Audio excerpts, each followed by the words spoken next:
in every thought, in every movement, in every motivation. Self-expression. Isn't self-expression really self-direction? How you think, how you move, how you motivate yourself? It is. And ambition is a result of self-direction. Positive self-direction says, I know who I am and I know where I want to go. I am accumulating knowledge and experiences and feelings and philosophies that will help prepare me for opportunities that I know will show up without notice. You've already spent a great deal of time thinking about it.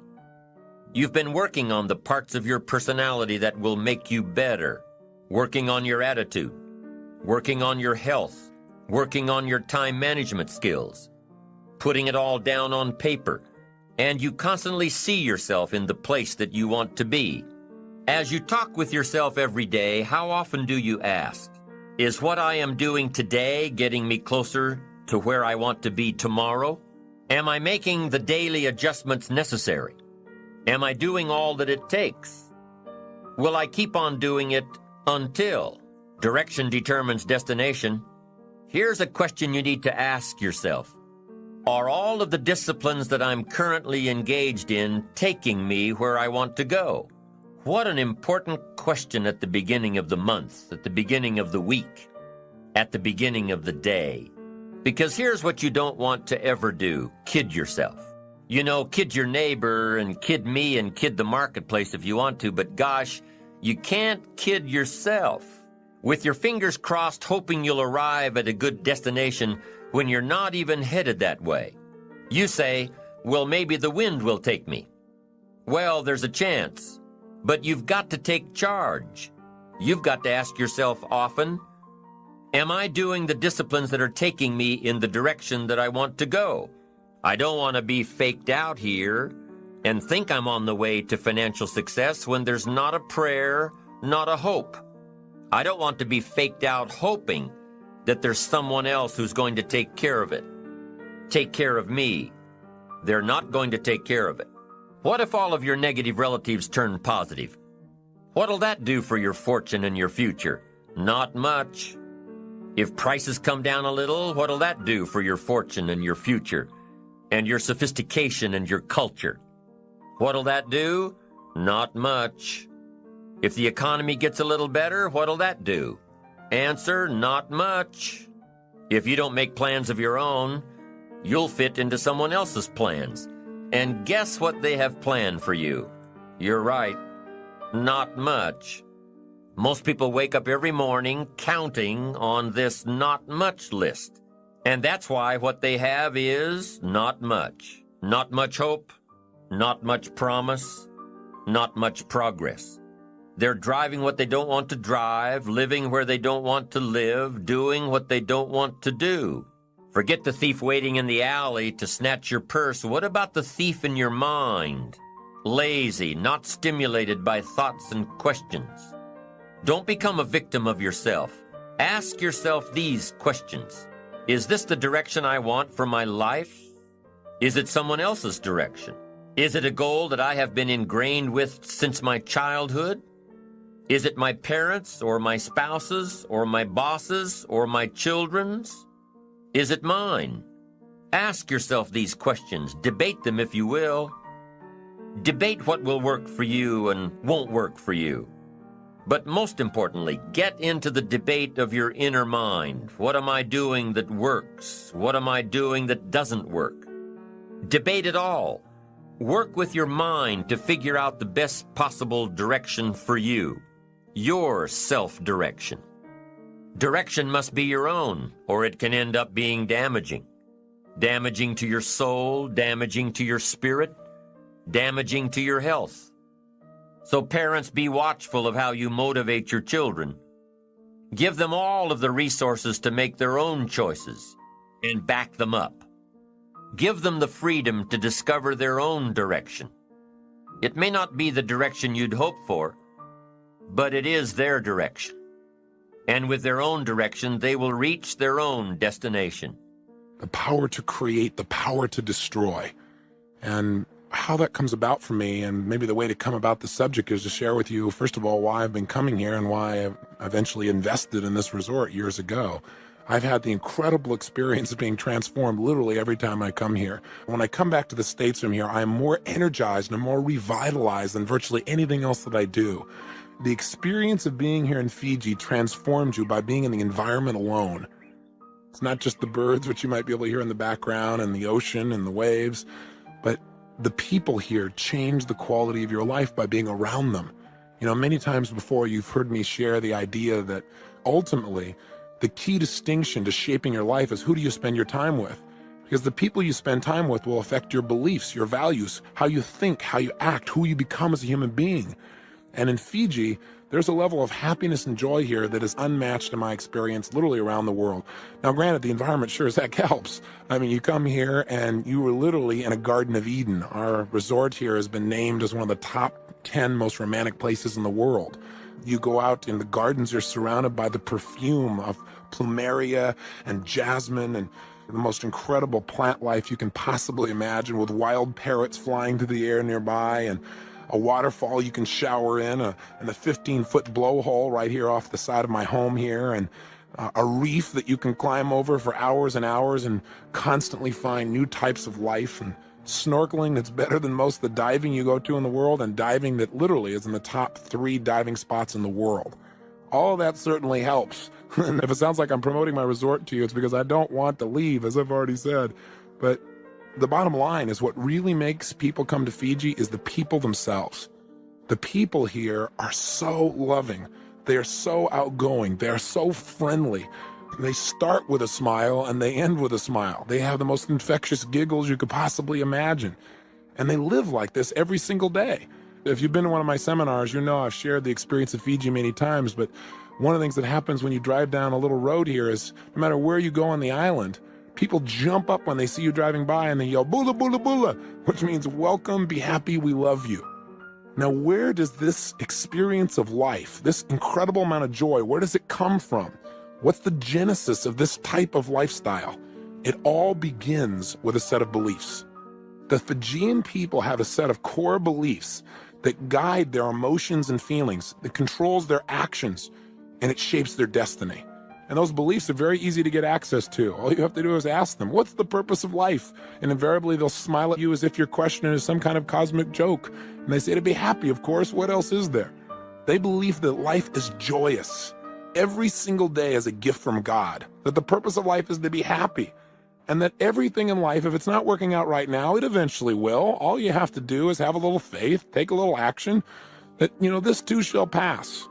And these simplistic core belief systems create within them a sense of optimism like few places you've ever been in the world. A sense of positive expectancy that guides their behavior and the quality of their life. And it's infectious. I mean, no matter where you were, my favorite thing to do, and one of the reasons I invest in this resort is because when people come here, they're transformed. I mean, it's like I don't have to be here. People can come here and they get the same experience that they do in going to a seminar. When I first got here a few days ago, a gentleman was leaving and he was describing himself as a high-stress type A personality, but you couldn't see it in him when he was leaving. He had tears in his eyes and talked about how he didn't think it was very macho.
He just had expressed his feelings as he hugged all of our staff, his new family, and said he'd be sure to come back.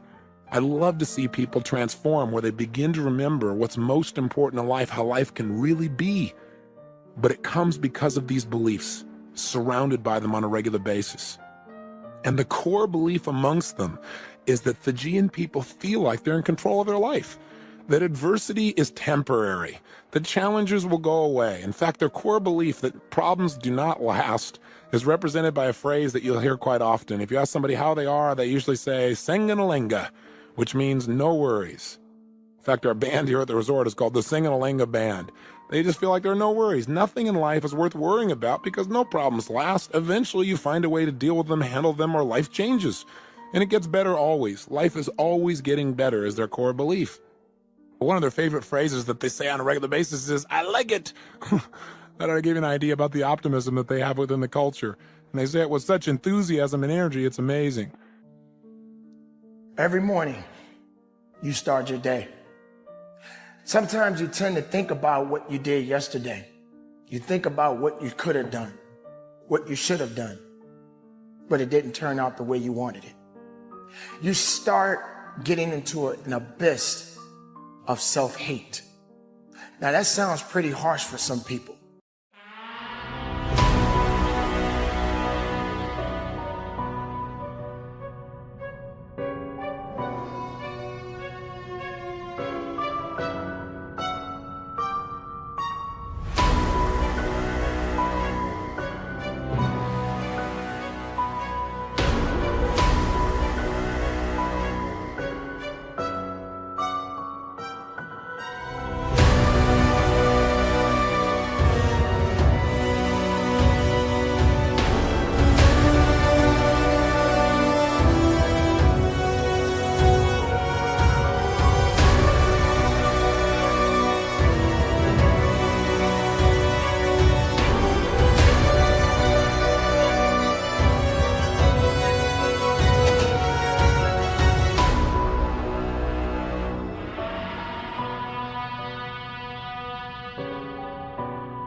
But there are a lot of people right now that are going through this experience in their lives.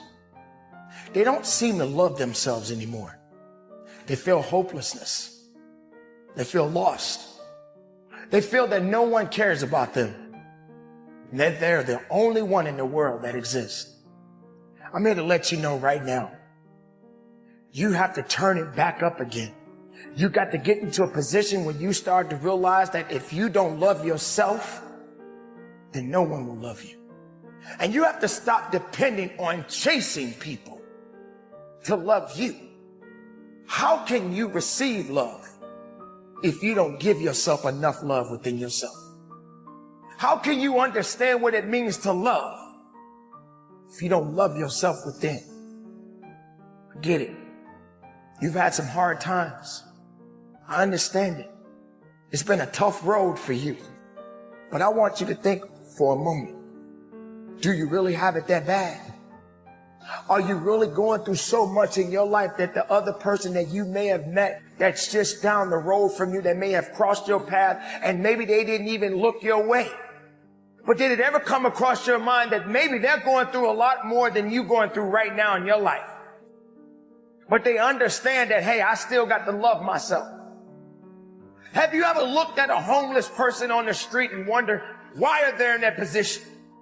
Would you probably even think to yourself that, why are they still living? Why do they want to be in this position? Who says that they want to be in that position? Do you realize they was not always in that position? Do you realize that a homeless person had a home at one time in their life? But they must still love themselves. They must still believe that they love themselves enough to not give up their life. So while you're sitting around wondering about all of these things that you're dealing with, give yourself a chance and start loving yourself. Give yourself the opportunity to stop hating yourself within and start giving love, unconditional love of yourself. Stop giving in and hating on you. Are you worried about what people think? Are you concerned about being in a certain group? You need to feel important, but these people don't make you feel important. You don't need their permission to feel loved. You don't need to be connected to these type of people because they don't even love themselves, because they feel they got to belong to something or someone to be someone special. Since the day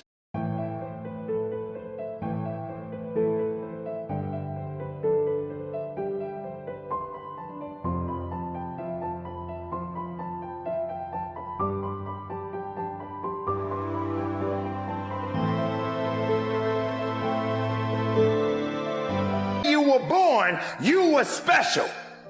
Since the day you were born, there was something already ready for you. You just got to go after it and believe that there's something waiting for you, but it won't wait too long. Because you got to have enough love within you to get what it is that you are seeking. See, we always on a mission. The mission of success. The mission of believing. The mission of loving. There is no time for hate. Hate is not going to build you up. Hating yourself is not going to make you strong. You're concerning yourself about what people think about you. What they think is all they can do is think. Thinking doesn't necessarily get you anywhere, but doing is another. And you, my friend, need to be doing the right thing and loving yourself. Put your arms around yourself and give yourself a kiss and believe that you matter. Love you. No matter what the world is doing, no matter what the craziness that we are facing, have enough sense and enough idea within yourself that you are special, and you must understand that your love matters.